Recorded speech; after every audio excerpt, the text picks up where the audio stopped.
My name is Beatrice and I'm the IRA Diva and I'm here today with Vickey Wachtel. So tell us a little bit about yourself and about Imagine Realty. I've been a broker here in the Katy area for about 3 years. We started Imagine Realty 3 years ago, last month. And I've been an agent for about 6 years. So what got you into real estate? It's funny because whenever I was in my 30s, I wanted to be a real estate agent. Mm-hmm. Back then they were talking about that you had to have a degree in order to get into real estate. And then we went overseas. We were living international for 12 years. And when I came back, I decided I wanted to go ahead and do it because you didn't have to have a college degree. Mm-hmm. And but I was under this misconception that you had to know people, you had to know you had to know the area. Mm-hmm. So when I came back, I didn't know Katy, and I didn't know anybody. So I instead opened the retail shop in Old Town Katy, doing decorating, Mm-hmm. and did that for 5 years until I felt that I could go ahead and start it. It was a misconception. You can start real estate knowing nothing. Mm-hmm. I mean, there's so many ways that you can do real estate. You do not have to have a huge sphere of influence, family. I had no family here. I didn't have hardly any friends because I lived overseas for 12 years. So you don't have to have that, but I thought you did. Mm-hmm. So I waited until I got into it. What obstacles have you faced as a woman in the working world? Well, the typical, that I feel like we need to justify everything. For men may not have to justify their answers, and maybe that's just a personal thing that I feel like I need to justify what I'm doing. What would you say are some of the benefits that you've seen as a woman? As a real estate agent, Mm-hmm. well, I think one of the biggest benefits I have is my age. As coming into real estate, I was already 50, Mm-hmm. and people thought I'd been doing it for years. So nobody's ever questioned how long I've done it, which was a great benefit. Yeah. In real estate, you'll find more women than men, so that was actually a benefit as well. Mm-hmm. Another thing is that, here's the deal, if I feel like I need to justify stuff, I also feel like I get by with things that men might not be able to get by with. Mm-hmm. I can say and do things that a man might not be able to get by with.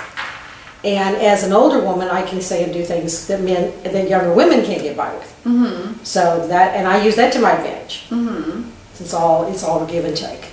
Before starting Imagine, did you have any entrepreneurs that you looked up to? If so, Yes. who were they? My uncle. Your uncle? He was crazy.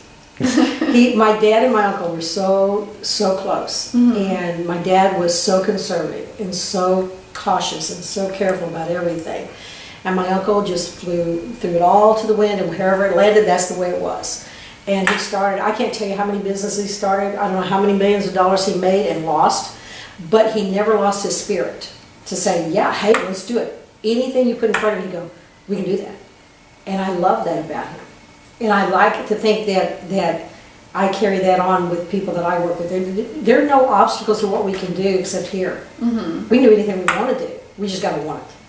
And you got to be willing to work for it. And if you were willing to work for it, you can do anything. To what extent did fear of failure affect your decision making? I have no fear of failure. I really don't, but I don't have the fear of failure because that's up here. Mm-hmm.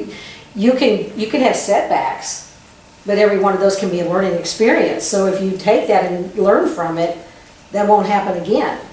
So fear of failure's never been an option. Do you think that women need to have a higher education or more business experience to start their own company in this day and age? I think women need exposure to education. Whether they have a higher degree or something, I don't know. I am an education junkie. Although I didn't get a college degree, Mm-hmm. that I made a mistake whenever I was young and didn't do it.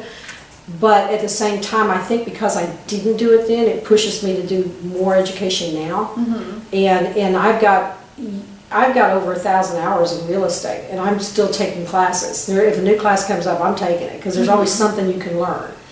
And I think you have to stay on top of things. You can't plan on today. For what you know today is not going to work tomorrow. And in this technology age that we live in, if you don't understand technology, get in some classes because you can't do anything without it. You honestly can't. And real estate is cutting edge in technology. People don't understand it. My husband works for a multi-billion-dollar company that isn't as tech savvy as I am with what they're doing in the office. Look at our government. I mean, they don't even have interstate. You know, the states don't even talk to each other. I mean, but in today's world, if you don't know it in every field that you go into, if you don't know something about it, you're going to be left behind. So I think it's essential that you keep learning. Whether you have the high degree to start, I don't know that that's all that necessary. I do. Do you have any personal wisdom to share with women who might want to start their own business, or maybe start going into real estate? Go into real estate. With real estate is not a 9-to-5 job, Monday through Friday. You live and breathe it. You have to have a passion for it. If you're just looking for a job for a paycheck, don't go into real estate, because you really have to have a passion for helping people and for putting in the time that it takes to do it. Because I tell you, I've had calls at 1 o'clock in the morning. I've had calls at 6:45 in the morning. I don't get a day off. I can stay home, but the phone and the emails still come in. So you're constantly working. There's not a 9-to-5. You're working from the time you get up in the morning till the time you go to bed at night, and you're worried about it. And we as agents, we worry about it just as much as you do. And it's not for our paycheck. A lot of people think, you only work for the commission. No, it has nothing to do with that. The person that gets into real estate for the commission are into it for the wrong reason. And they usually quit because they're not going to get that paycheck, because they're not coming across as somebody who cares for you. You're not going to work with them. So you absolutely have to be somebody that cares about people and making sure that you protect people. If you don't, then it's not the right industry for you. If you just want to get out there and put in your time, go home and have your own life, real estate's not it. Okay, so now that we've talked about selling real estate, are you also a real estate investor? Yes, we are. Okay. Have you ever used your retirement funds to purchase real estate? We have. We've got 4 right now, and we just made an offer on number 5 and number 6 to purchase with an IRA. Okay. Is there any advice you would give to anybody who's thinking about using their IRA? Use Quest.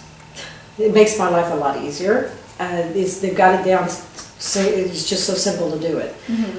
You need to work with an agent who understands. There's a lot of agents out there don't even know you can do it. So you need to make sure that they understand how an IRA works, and that because it's a process, it's a little different. And normally we would put in an offer and we would sign it, and then the seller would come back and sign it, and we're done. We can't do it that way. So I put in an offer with no signatures, and then the seller signs off, and then I send it in to get the Quest to sign off on it. And so it's a little bit different, and that kind of catches some agents off guard. They say, "No, we can't do it that way." Yeah, you can. You just need to know how. And so yeah, I enjoy it, and I've recommended it to a lot of my friends who have IRAs. They're sitting there losing money in the stock market when they could be making money with real estate. The 2 that we just made offers on, if those go through, with a $60,000 investment, we will be making, after financing, after taxes, after everything, we will be bringing back in $1,000 a month. So for $12,000 a year off a $60,000 investment, you can't get that in the stock market. Yeah. So, I mean, that's just, and right now is the perfect time because we have a severe shortage of inventory for rentals. I mean, it's bad. Katy area, we have less than 3 weeks inventory. Seriously, that's bad. Good for me, because I've not had one sit. Bad for everybody else. Bad for everybody else. But if you get it with an agent who understands investing, there's different ways that you can invest. You can invest where you buy a house low and you put money into it, and then it takes 2 to 3 weeks, whatever, to get it back on the market, and 2 to 3 weeks to lease. So I don't buy that way. I buy from people who have already bought the property, usually a foreclosure, fixed it back up, make sure that everything's ready to go, so the day I close, the sign goes in the yard, and I have not had a house sit longer than 3 days. So as soon as I've got closed on, I got somebody, most of the time I've got them lined up before. So that, and by being in the business, I can do that. So if you work with an agent who understands the process, you don't have any downtime when you do it the way we buy it. What would you say is the coolest part of using your IRA to invest in real estate? Getting my husband out of the stock market into real estate where he should be. Because here's the deal: rentals never go down. Property values can go down, but rentals don't go down. So if you buy a house and you can lease it for $1,000, and 5 years later you can at least get 1,100 to 1,200, you're not going to go under 1,000 on it, unless there's this major catastrophe like huge floods and things like that. But if for the general population and for the general market, they're not going to go down. So what we buy today that can lease for anywhere from $1,200 to $1,300 on a $100,000 house is only going to go up to $1,300, $1,400. I might get as much as $1,500 out of them over the next 5 or 6 years. So there's no downside to it. And we are doing it for our retirement. My plan is to have 15 by the time we retire in 5 years. Although he doesn't think it's going to happen in 5 years, it will, because I get my way. And so when you have 15 houses that you're bringing in, you don't have to worry about whether you're going to have a Social Security check or not. Then you can come and go as you please. Live comfortably, white sandy beaches. Very comfortably, exactly right. On a beach, with running my business from a laptop. With a drink, with an umbrella in it. That's exactly right. Again, this is Beatrice with the IRA Diva, and thank you, Vickey Wachtel, for letting us come to your office and interview you. My pleasure.